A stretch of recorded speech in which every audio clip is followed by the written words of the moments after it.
Bonjour tout le monde, bienvenue dans cette nouvelle vidéo résumant le message vraiment profond et franchement fascinant de Genèse chapitre 3. Aujourd'hui, on va décortiquer ensemble un concept super intéressant, l'autorité contestée.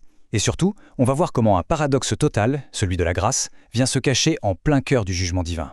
C'est une histoire très ancienne, d'accord, mais ses implications résonnent encore énormément aujourd'hui. C'est vraiment l'occasion de redécouvrir tout ça sous un angle complètement nouveau. Allez, c'est parti. Alors, voici notre plan de route. Premièrement, on va revenir sur l'expulsion du Jardin d'Éden. Ensuite, on parlera du danger de l'autonomie. En troisième point, on verra pourquoi, contre toute attente, les limites sont en fait une grâce. Et on terminera sur une note d'espoir avec le nouvel arbre de vie. On attaque tout de suite avec la section 1, chassé du Jardin d'Éden. Le texte pose un paradoxe vraiment saisissant dès le départ. En gros, en mangeant le fruit interdit, l'être humain a bien accédé à une nouvelle connaissance. Sur ce point, le serpent n'avait pas totalement menti. L'homme est devenu, en quelque sorte, maître de lui-même. Mais, et c'est un mais énorme, cette prise d'indépendance a un prix terrible. On perd notre dépendance vitale envers le Créateur, la mortalité fait son entrée fracassante, et là, c'est le choc, on se heurte immédiatement à une frontière infranchissable.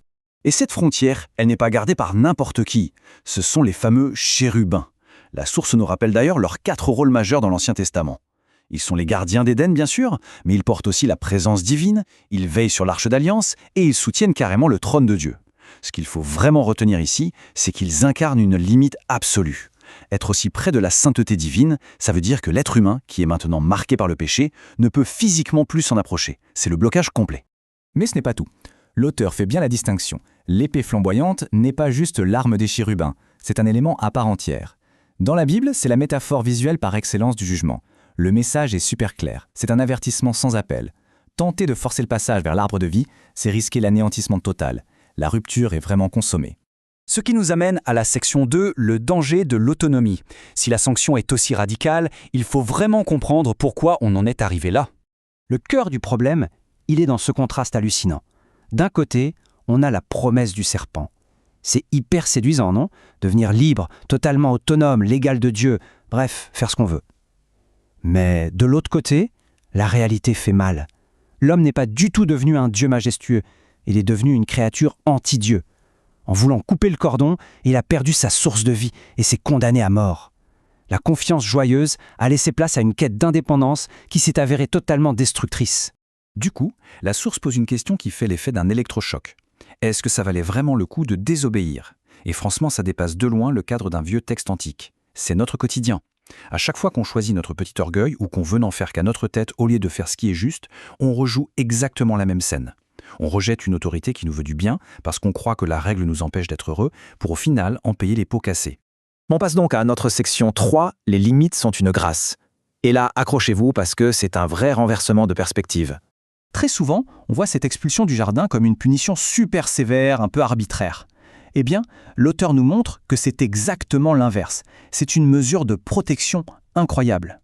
Essayez d'imaginer 2 secondes un être humain, coincé dans son péché, mais qui serait immortel.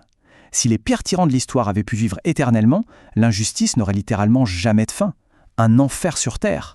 Donc, bloquer l'accès à l'arbre de vie, c'était en fait un acte de miséricorde pour éviter ça. Pour rendre ça très concret, le document partage l'anecdote très parlante de Caleb.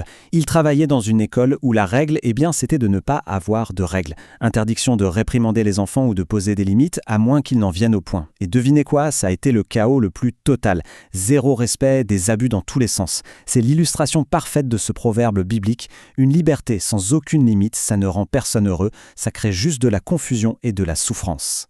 Bref, on est face à 2 visions du monde diamétralement opposées. D'un côté, la mentalité actuelle qui nous martèle que les limites c'est mal, que c'est une prison qui étouffe.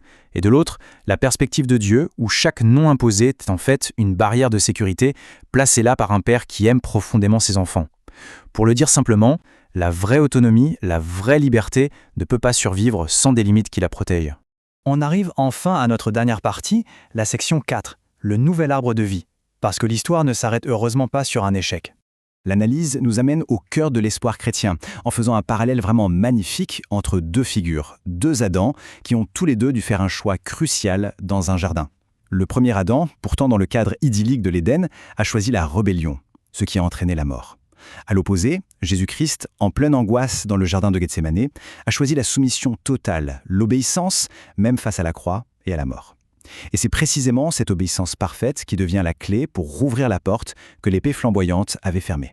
Et cette porte, grande ouverte, elle nous propulse dans une vision incroyable tirée du livre de l'Apocalypse. C'est littéralement l'inversion totale de toutes les malédictions de la Genèse. Le décor change du tout au tout. On y voit un fleuve d'eau vive inépuisable. Et surtout, l'arbre de vie est de retour, enfin accessible pour apporter la guérison. La fameuse barrière de la sainteté est levée. Désormais, la création peut à nouveau contempler le visage de son créateur en face, sans aucune crainte d'être foudroyé. L'auteur souligne d'ailleurs un détail hyper symbolique de cette vision. Son nom sera sur leur front. Historiquement, porter le nom de quelqu'un de cette façon, ça voulait dire qu'on lui appartenait complètement. Mais attention, dans ce contexte, ce n'est pas du tout un esclavage triste ou écrasant. C'est une appartenance joyeuse, une soumission totale et parfaite. C'est l'antidote absolu au poison de la rébellion du début. C'est retrouver enfin sa vraie place. Et avec le sourire. Alors, pour refermer cette explication, le texte nous laisse avec une vraie réflexion, un choix qu'on ne peut pas éviter. Face à toute cette histoire, la rébellion, le jugement qui protège et la restauration magnifique qui nous est offerte, la question est simple. De quel côté de l'épée veut-on se tenir ? Est-ce qu'on s'épuise à poursuivre ce mirage de l'autonomie absolue qui finit toujours par nous isoler ? Ou bien est-ce qu'on accepte avec confiance la volonté et les limites bienveillantes de l'autorité suprême ? C'est le grand défi que nous lance ce texte.